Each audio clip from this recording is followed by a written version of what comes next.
There is an Achilles heel, a common problem across the first three, 2010, 2012, the twin spark version, which this is, and the DVT, and that's the rear brake. But when we get to the rear brake in a moment, I'm going to explain what the problem is and the things that you can do to make things better.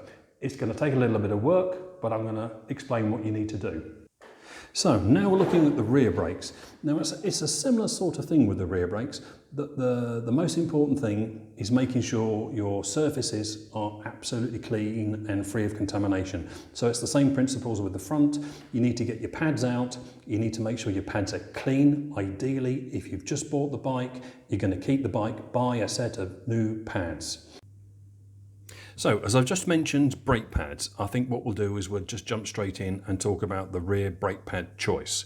Now, on the previous video, all of the brake pads that I mentioned and I talked about were from the brand Brembo, and all of those brake pads fall under one particular category or type of brake pad, and that is called sintered. Now, sintered's not a very common name and most consumers don't use it, and they instead tend to use the word metallic brake pads. So for ease of simplification and to make sure that everybody of all abilities can understand what I'm going to explain, we're going to refer to these from this point on as metallic brake pads. So there are three main types of brake pad. There's organic, there's ceramic, and there are metallic brake pads. Now, as I just mentioned, all of the last ones that we mentioned in the previous video are the metallic type of brake pad, and they are perfect for a front brake application. However, when we get to the rear of the Multistrada, we have to choose something else. So for the rear, what we're really looking to choose is between organic and ceramic pads. And the ones that you can see on the screen, the MCB700s, this is a really good cost-effective pad. This is what I personally use. It's by far the cheapest type of pad you can buy, and they're very good. They offer lots of grip, lots of bite. They tend to wear quicker, but I'm still on the first set of pads that I exchanged on the back, and I've done 20,000 kilometers and they're only half worn, so wear is a relative term. The second one on the screen is the Brembo brand. If you've got a bit more money to spend, as you can see on the approximate prices, they're approximately double the cost, but they're probably a better pad. These are a ceramic mixture.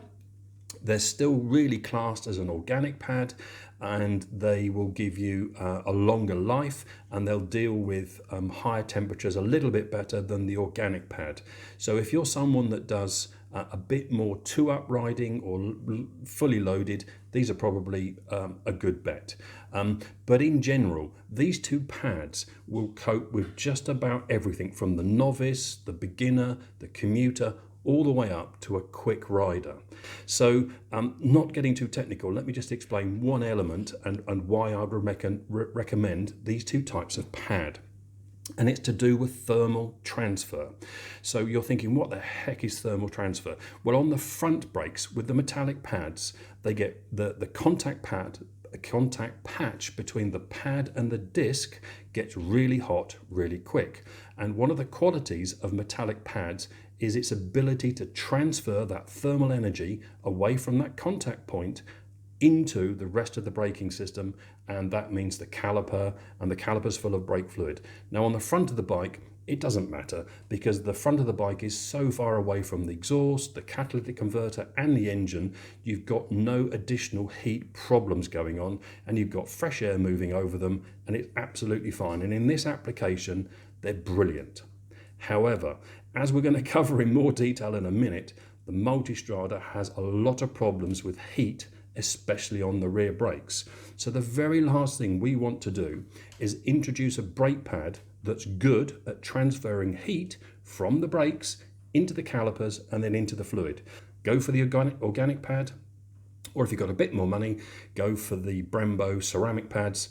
EBC, as I mentioned in the last video, also do a range of pads, so you don't have to stick to these two brands, but this is just to give you an idea. But we've got a lot to cover, so let's move on.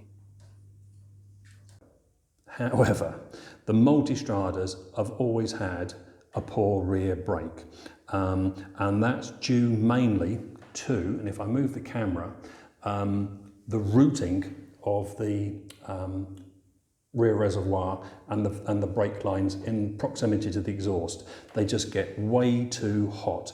Now, brake fluid is hydroscopic, which means it absorbs water. Now, you might think with a cap on here, how on earth can water get in there?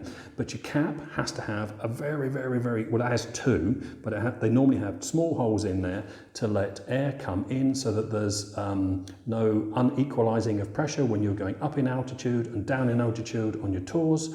And as the fluid reservoir drops, atmospheric pressure will fill the chamber with air. So air does get into the reservoir.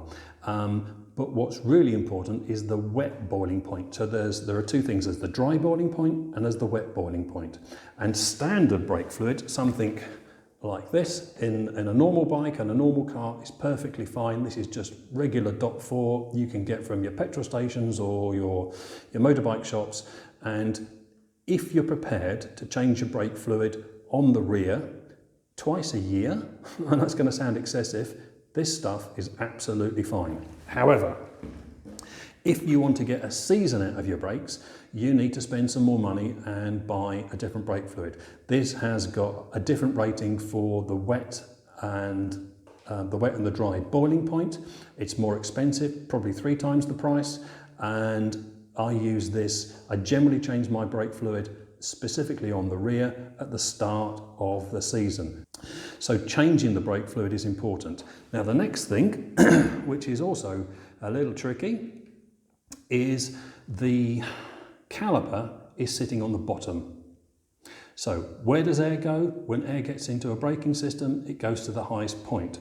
So you're going to end up with air trapped somewhere in this brake line. So the only way really to bleed the brakes properly, and you're going to need time to do this, is get it on the centre stand or a paddock stand, get the rear wheel off, get the caliper off, take off the retaining bolts and get the caliper off, out, and then you're going to need to tie it or cable tie it up to the top of your fairing up here. And ideally, you need to leave it for 24 hours. Yeah, I know, it sounds really strange. You need to move this caliper up here, tied with a cable tie. Don't do anything to it. You're going to need to put a piece of wood in between the pistons, because this is a 2-piston caliper, to make sure there's no chance of pressing the brake pedal and compressing the pistons. And you need to get that caliper up there overnight, ideally 24 hours. And what happens then is the air that will be in that system, you just can't help it, has chance to slowly over the hours work its way to the top. And then when you bleed the caliper, you're going to stand a much better chance of getting all the air out the system. However, once you've done that when you've bought your bike, because this is going to be a used bike, and you get the air out of the system and you use something like this or an equivalent, Lucas do, and I'll put a link and I'll put a picture of the brake fluid. It's probably the best brake fluid you can buy, but it's £78 per half a litre, I think. It might even be a litre. It's really expensive, but it's the best stuff you can buy. I have chosen not to go down that route. I think this is about €15 for half a litre. I hope that helps clear up some of the nonsense that's talked about the brakes on the Multistrada. If you get this set up correctly, you get the air out of the system, you change the fluid all the way through and the air's all gone, you remove any issues with contamination, your calipers and your pistons are moving freely inside that caliper, and the brake pad material is good, clean and not contaminated. The brakes on these bikes are actually really very good.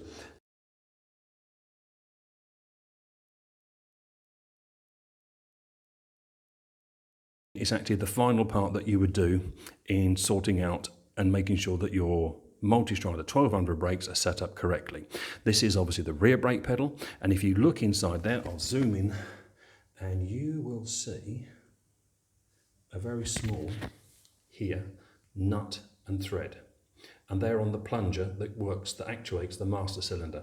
And it's absolutely vital, once you've got everything else done, you've sorted out the rear brakes, the front brakes everything's working smoothly. Your calipers are spotlessly clean. The pistons on the front, all four, move uniformly in and out together. Same with the rear. You've made sure you've got no contamination issues with your brake pads.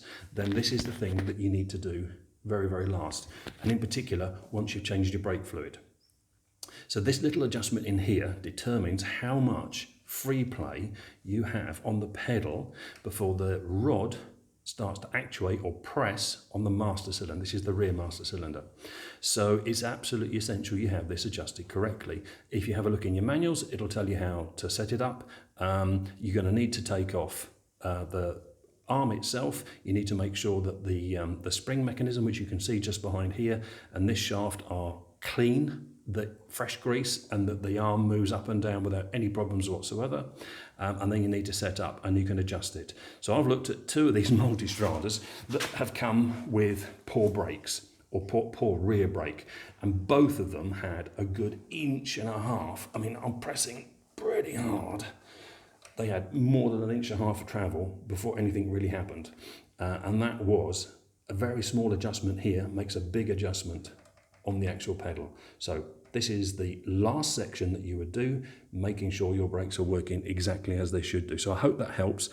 If you've got a workshop manual, it'll tell you the exact settings. The two I've previously done have been ever so slightly different, so you're going to have to just try it. But this is important, and it will remove an excessive travel rear brake. But everything else needs to be in order. In particular, the brake fluid on the rear, you need to have flushed.